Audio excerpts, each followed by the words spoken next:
पिछले PV log में यानी कि पेपर वर्क इंट्रोडक्शन में मैंने जो है वो एक इंट्रोडक्टरी पार्ट दिया था कि मैंने जितने भी शॉर्ट नोट्स 2013 से लेकर जितने भी कॉम्पिटिटिव एग्जाम्स मैंने दिए थे अब तक जितने भी मैंने जो है वो दिए हैं उन सब के मैंने जो है वो शॉर्ट नोट्स बनाए थे।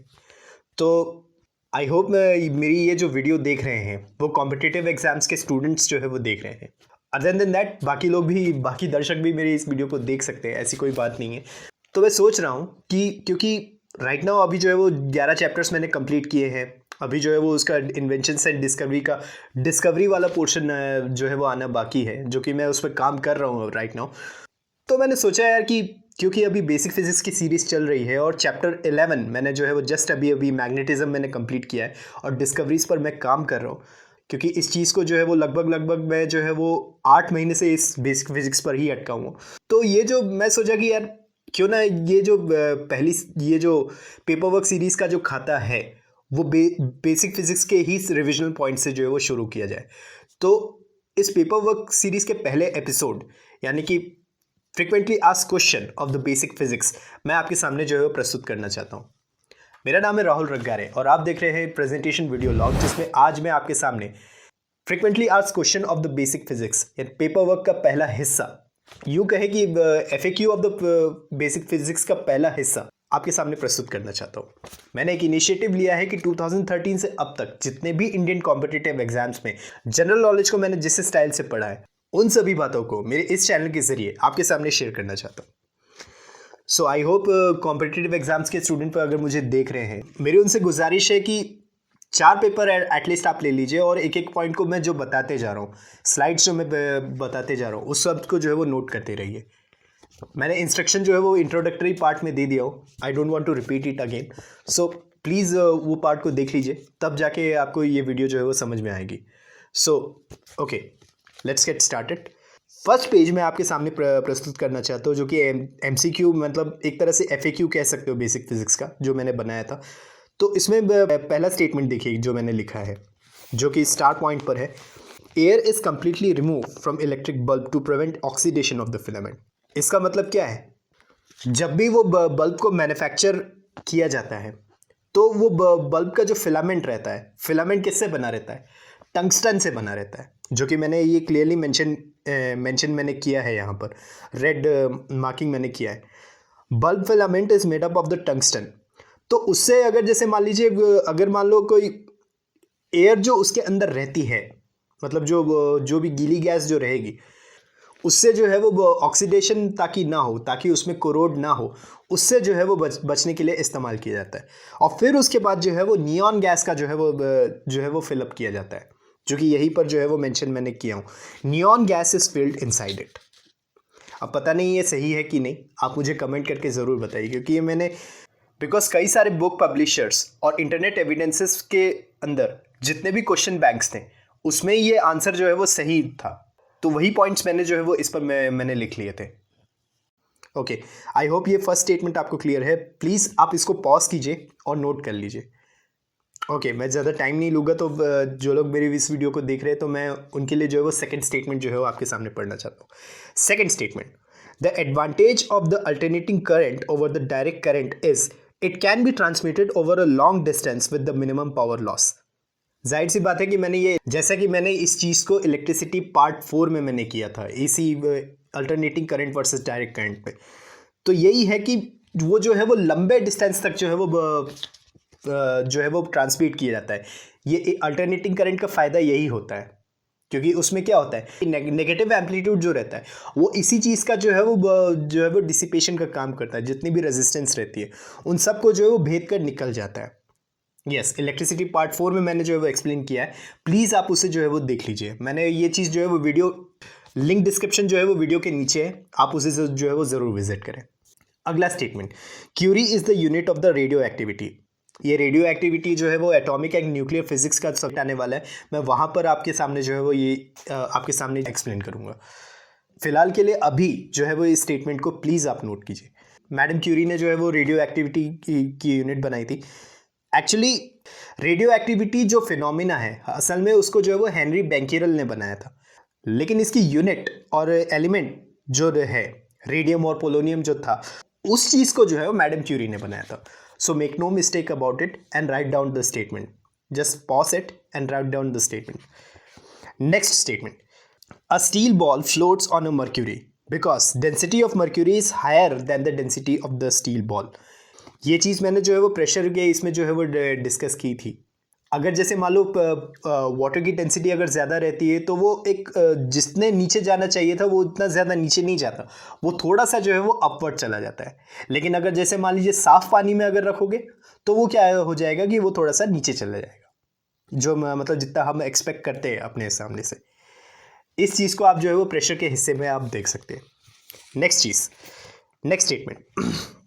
If a ball is taken from the earth to the moon, its mass will be remain the same but its weight will be the different.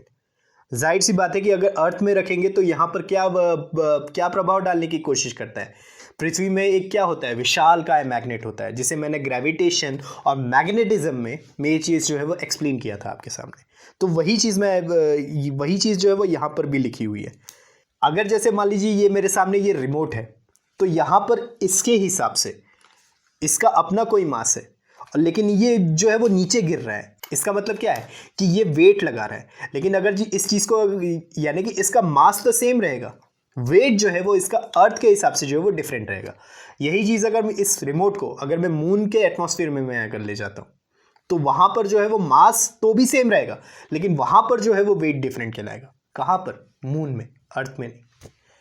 ठीक है, वही मैंने ब्लू पेन से मैंने स्टेटमेंट लिखा हुआ है. Mass is the universal thing but weight is the force which depend upon the mass and acceleration such that force is equal to mass into acceleration and weight is equal to mg. अगला statement, page number 2. ठीक है, मैं आपके सामने ये second page दिखा रहा हूँ. सेकेंड पेज में मैं आता हूँ. When a ship enters a sea from a river it will raise a little. ये ऑलरेडी पिछले इसमें एक्सप्लेन किया हूँ, जो पिछले स्लाइड था. तो यही मैंने जो चीज़ है वो ब्लू पेन से मैंने जो है वो यहाँ पर लिखा है.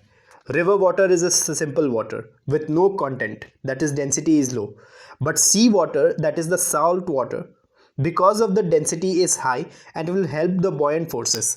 ये जो है वो बॉयंट फोर्स लगाने का काम करता है, जिसे मैंने प्रेशर में जो है वो एक्सप्लेन किया था. लिंक डिस्क्रिप्शन नीचे पर है, आप उसे विजिट ज़रूर करें. Which ships raise a little. I hope आपको ये पॉइंट समझ में आ गया होगा और आप ये पॉइंट लिख रहे होंगे. Next statement. The action will doubles the period of the simple pendulum, makes the pendulum 4 times long. T is equal to 2 pi under root of L/G.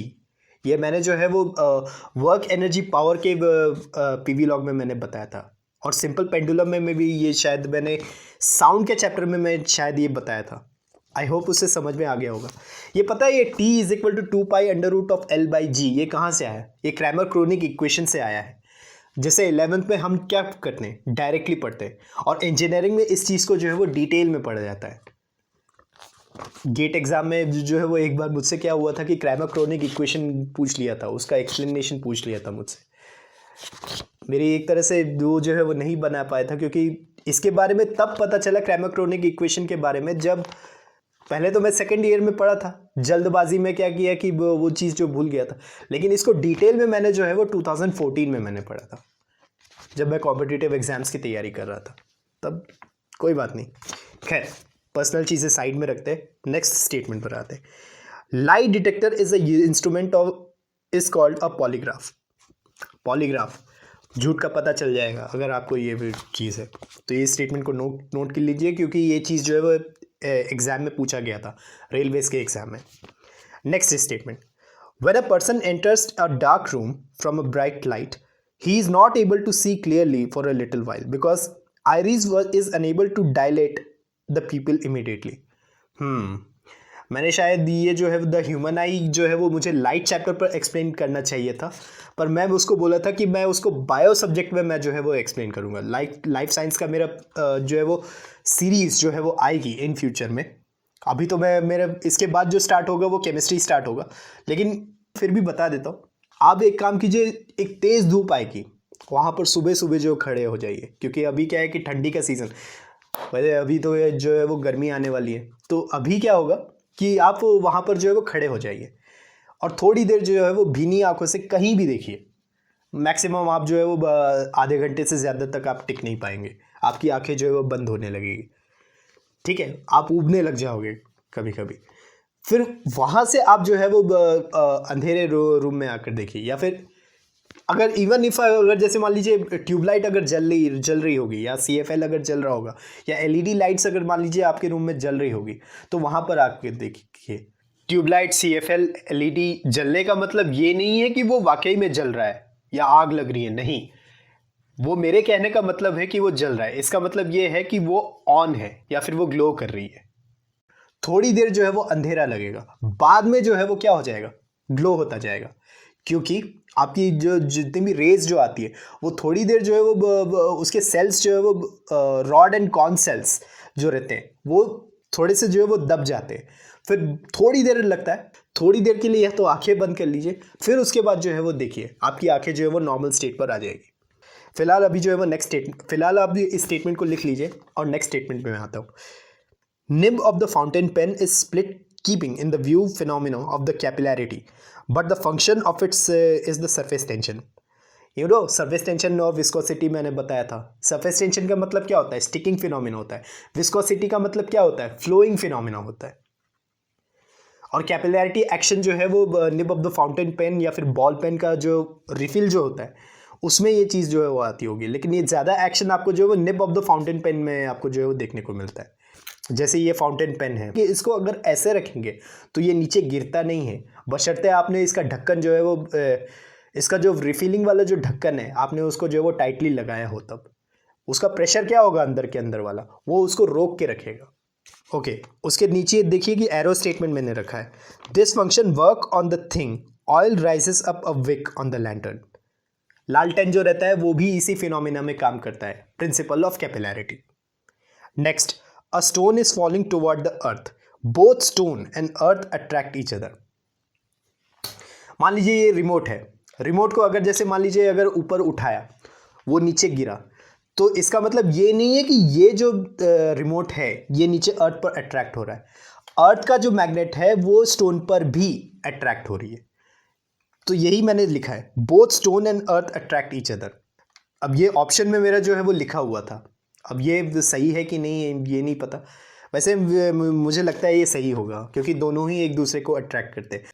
मैंने ये भी कहा था कि मैग्नेटिज्म में अट्रैक्शन भी होता है और रिपल्शन भी होता है, लेकिन ग्रेविटेशन में सिर्फ अट्रैक्ट होता है, और यही चीज़ जो है वो यहाँ पर भी लागू हो रही है। ठीक है, तो आज के लिए जो है ये 2 पेज तक ही रखता हूँ, क्योंकि ये जो है वो डेली बेसिस पर ये ट्राई कर रहा हूँ कि ये जो है वो या तो 2-3 दिन पर ये चीज़ जो है मेरी वीडियो आए, तो मैं आज इतने तक ही रखता हूँ। So this was the first page और kind of I can say the 2 page of the paper work. मिलता हूँ आपको अगले वीडियो में। आज के लिए मेरी तरफ से इतना ही। मुझे उम्मीद है कि आपको ये वीडियो पसंद आया होगा। प्लीज़ इस वीडियो को लाइक एंड शेयर ज़रूर कीजिए। This was Rahul Ragare. Thank you for watching this PV vlog. Have a nice day.